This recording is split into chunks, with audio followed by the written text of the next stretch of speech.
arriver. Hein. Ça va le faire.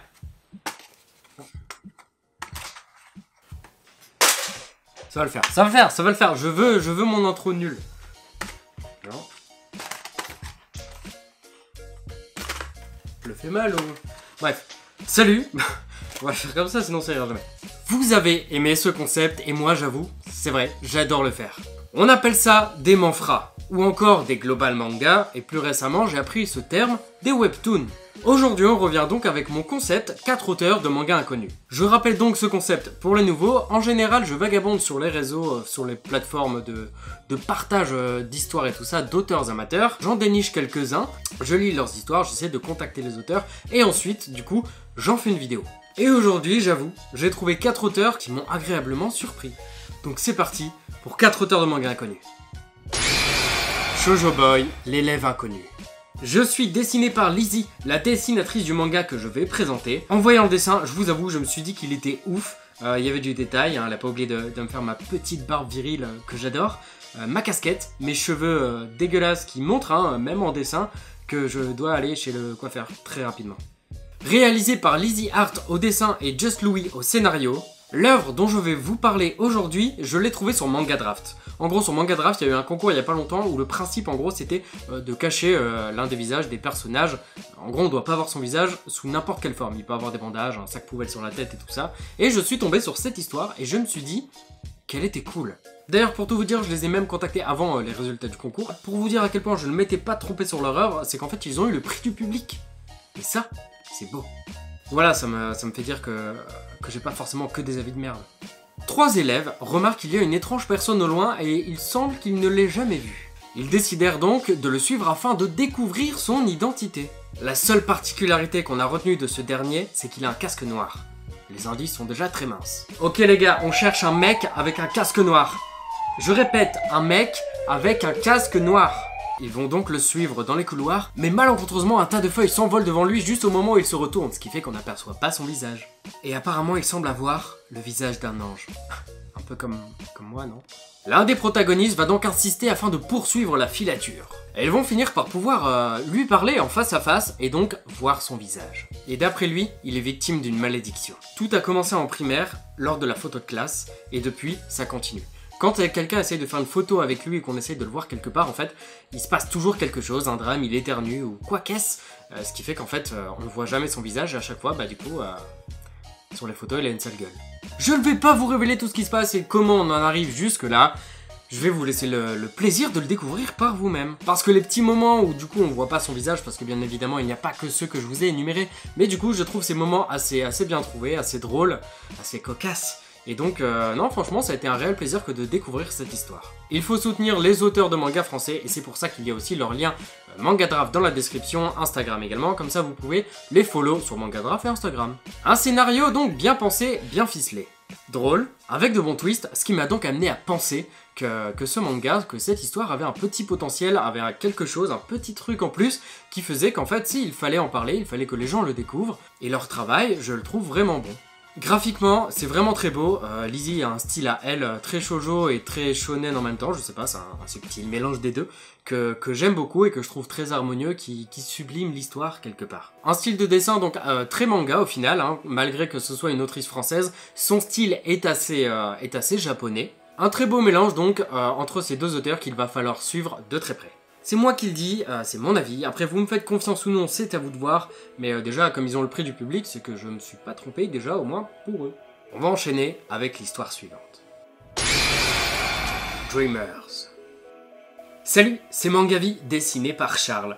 Ouais, je sais, dans ce style, je suis impressionnant. Je suis même beau et on dirait que je suis presque charismatique. Et vous avez envie de vous abonner. Non? Ah, ouais, ok, bah, enfin, je pensais, quoi.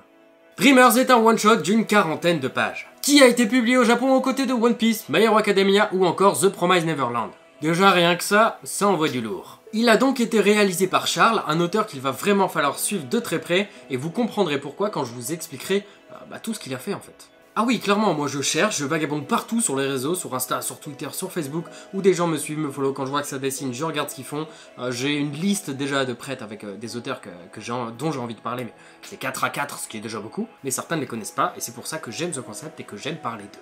Alors non, il n'est pas sur Manga Draft, mais ça c'est pas grave, le but c'est surtout de vous présenter des auteurs que j'apprécie. Et t'en fais pas, tu pourras quand même lire son œuvre puisqu'elle sera en description avec son Instagram. Une nuit, dans un rêve, Peter et Aurore, nos deux personnages principaux, se retrouvent contraints de participer à une sorte de Battle Royale. Donc Battle Royale, pour ceux qui ne connaissent pas, c'est plein de gens qui sont dans un seul endroit et qui s'entretuent. Un individu a un cahier. Cahier dans lequel tout ce qu'il note peut alors prendre forme dans le monde des rêves. Il va donc contraindre 100 personnes âgées de 10 à 20 ans à participer à son jeu. Enfin, je devrais dire son jeu.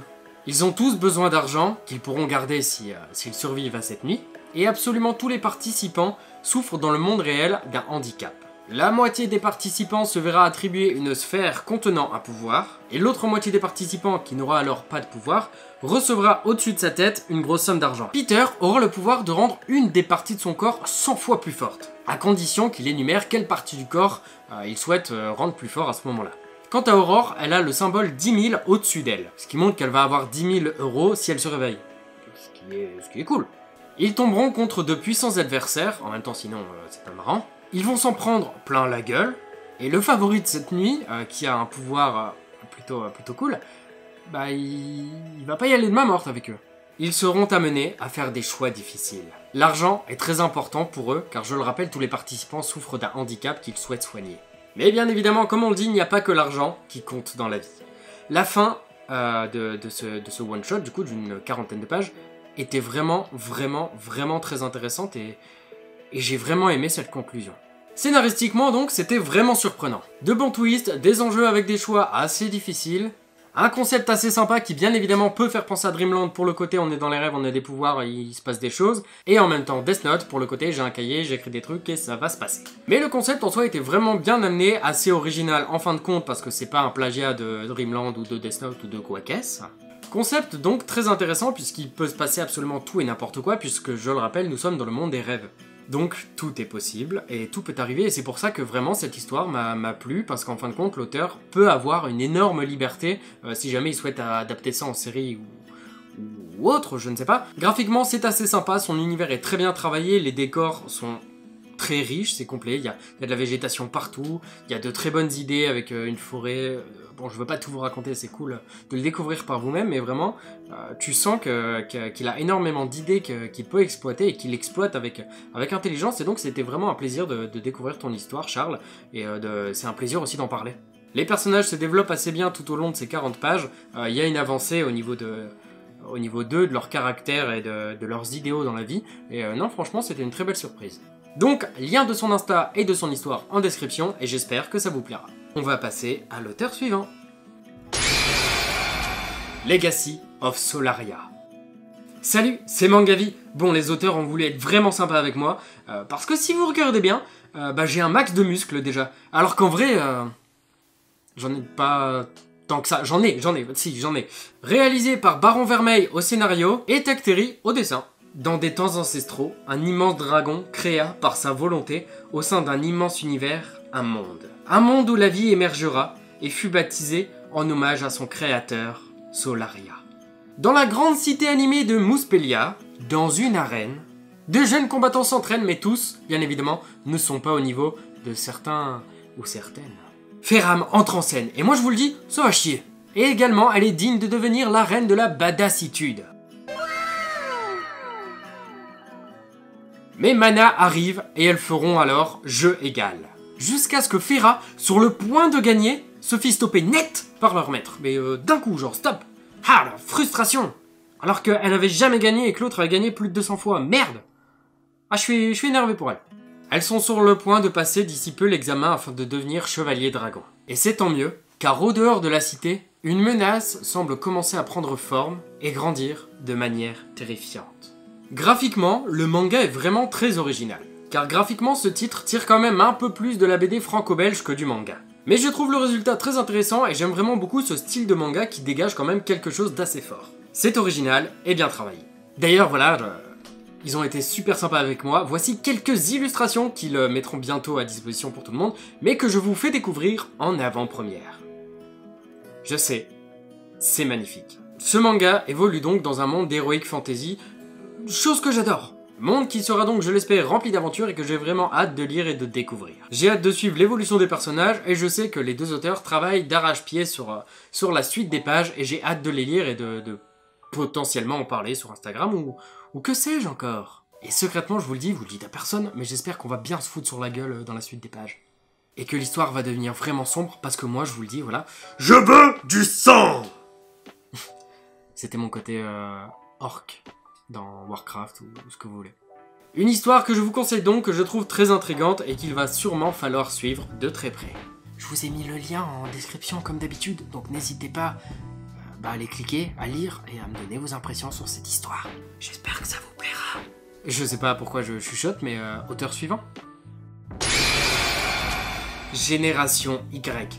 Salut, c'est Mangavi et là je suis dessiné dans le style de Aya Luna, style qui je trouve dégage un charme assez incroyable. Bon, c'est peut-être moi aussi qui dégage beaucoup de charme, je sais pas, c'est à vous de juger. Réalisé par Aya Luna, Génération Y est donc un manga qui a tenté l'aventure sur Ulule et qui a vraiment très bien marché, vu qu'on a été à plus de 200% du financement total. C'est la rentrée et notre personnage principal, Shinji, entre au lycée et sa petite sœur entre au collège. Leur père souhaite d'ailleurs immortaliser ça avec un selfie. C'est vrai que ça fait très parent d'immortaliser des trucs comme ça. En même temps, je vois mal n'importe qui dans la rue immortaliser le fait qu'un jeune entre au lycée. Après oui, j'ai eu le coup aussi avec mes parents, je vous montrerai pas ça parce que quand je suis rentré au lycée, j'avais des cheveux longs. Shinji est un garçon très introverti. Il a du mal à s'ouvrir aux autres, bien qu'il essaie quand même de faire de son mieux. Il se dit un peu tous les jours « Allez, aujourd'hui je veux le faire !» Mais généralement, il s'ouvre pas. En même temps, c'est parfois très compliqué de s'ouvrir aux autres. Son père est policier, et plus tard, Shinji souhaite lui-même en devenir un. Quand un beau jour, il tombe sur une photo, il surprend d'ailleurs, en même temps, la conversation de son père avec l'un de ses collègues. Comme quoi cet individu sur la photo, les accusations ne peuvent être retenues, étant donné qu'il y a quand même un gros manque de preuves. Ce qui énerve évidemment le père de Shinji.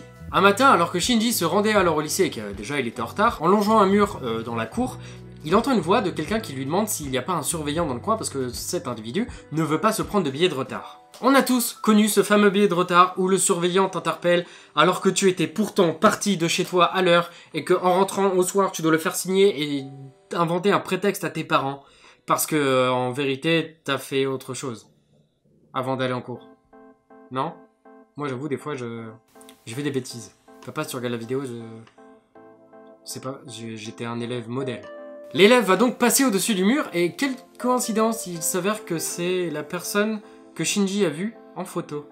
Il finira par draguer une des élèves qui semble totalement séduite par cette fameuse personne. Shinji, qui semble avoir un mauvais pressentiment et sachant qu'il souhaite devenir policier, il décide donc de le suivre, et fort heureusement d'ailleurs. Ça le conduira donc tout droit sur le toit où nos deux élèves sont en plein rencard, mais le rencard va très vite mal tourner. La jeune fille avec qui l'individu avait rencard a longuement persécuté sa sœur. Il va donc faire une énorme pression sur elle jusqu'à la menacer pour qu'elle ne recommence pas, parce que la sœur de cet individu a subi une énorme pression qui lui a fait énormément de mal. Donc en fin de compte, les menaces de ce fameux intrus ne partent pas vraiment d'une mauvaise intention, il cherchait juste à défendre sa sœur. Shinji finira par intervenir et la suite de l'histoire, mes loulous, vous la découvrirez en lisant cette œuvre. Il y aura un Ulule pour le tome 2, je ne sais pas quand est-ce que ça sortira, mais je le partagerai très certainement sur les réseaux. En tout cas, c'est une œuvre qui aborde des sujets actuel en fin de compte, parce que la persécution c'est quelque chose de très difficile et qui continue de toucher pas mal de monde malheureusement. Et donc scénaristiquement cette histoire m'a énormément touché parce que c'est pas facile d'aborder ce genre de sujet et ça a été très bien amené, très bien travaillé, très bien pensé et donc ça a été une énorme surprise. Une œuvre qui est donc touchante, très bien développée avec des personnages qui évoluent et je vous conseille vraiment donc de la lire et de la découvrir. Le style de dessin quant à lui est très shonen, très tranche de vie, un peu dans le style de Blue Flag et d'autres titres un peu dans ce genre-là en fin de compte. Et moi j'aime beaucoup ce style de dessin. Oui ok, dire que le style de dessin fait très shonen, très tranche de vie, ça ne veut pas forcément dire grand-chose. Je mets donc bien évidemment le lien Manga Draft en description ainsi que son Instagram. C'est déjà la fin de la vidéo, merci infiniment de m'avoir suivi, d'avoir regardé la vidéo, d'avoir cliqué, si vous avez cliqué pour découvrir certains artistes que je viens de présenter. Ça fait toujours plaisir de voir les retours que vous avez sur ce genre de vidéo parce que ça vous motive, vous, en tant qu'auteur amateur, déjà à travailler et à m'envoyer vos travaux, ce qui me fait énormément plaisir. J'ai de plus en plus de messages à propos du coup de ce concept de vidéo, donc ça me fait énormément chaud au cœur. C'est un réel plaisir en fin de compte. Merci infiniment.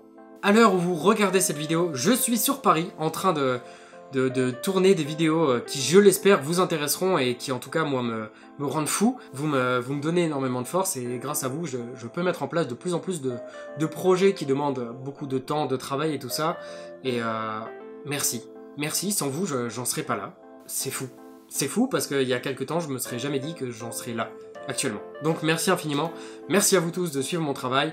Je vous dis donc à très bientôt pour une prochaine vidéo. N'hésitez pas à vous abonner, à partager, à mettre un pouce bleu et tout ça. Merci pour tout, bisous sur les fesses.